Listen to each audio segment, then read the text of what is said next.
બધું જ નકલી કોર્ટ, નકલી ચેકપોસ્ટ, નકલી પીએ, નકલી દૂધ, ઘી, આ બધું તો ખૂબ જ સાંભળ્યું છે।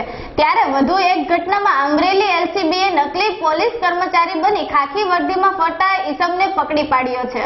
મૂળ તાપી જિલ્લાના વ્યારા ગામનો ઉમેશ વસાવા નામનો ઈસમ ખાખી વર્દી પહેરી અમરેલીના બસ સ્ટેશનમાં સીન સપાટા મારતો હોવાની અમરેલી એલસીબીને માહિતી મળતા એલસીબીની ટીમે બસ સ્ટેશનમાં પહોંચી જઈ નકલી પોલીસ ઉમેશ વસાવાને ઝડપી લઈ તપાસ હાથ ધરી છે।